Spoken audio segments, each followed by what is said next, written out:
A conversation about how you feel is not supposed to turn into a fight. And if every time you express yourself, it turns into an argument, something is already broken in the communication. Because sharing your feelings isn't an attack. It's not a debate. It's not an invitation for someone to defend themselves like they're on trial or something. It's information. It's vulnerability. It's trust. When someone tells you how they feel, they're not saying you're a bad person. They're saying, this is what's happening inside me. But a lot of people don't hear feelings. They hear accusations. So they get defensive. They get loud. They start interrupting. They start explaining instead of listening. And that's where things go left. Because now the conversation isn't about understanding anymore. It's about winning. And when you try to win a conversation about feelings, you lose the relationship.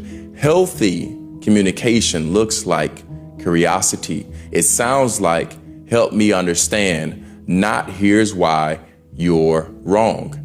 It creates space instead of tension. It brings clarity instead of chaos. If someone can't let you speak without turning it into a battle, it usually means they don't know how to sit with discomfort.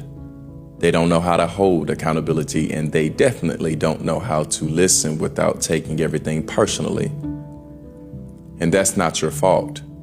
You're allowed to express yourself without being punished for it. You're allowed to have emotions without having to defend them. You're allowed to be heard without it turning into conflict.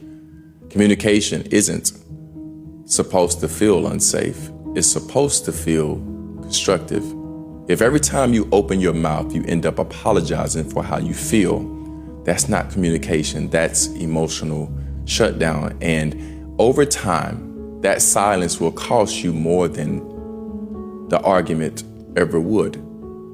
So remember this, if someone really values you, they won't fight your feelings. They'll try to understand them, because real connection doesn't come from being right. It comes from being willing to listen.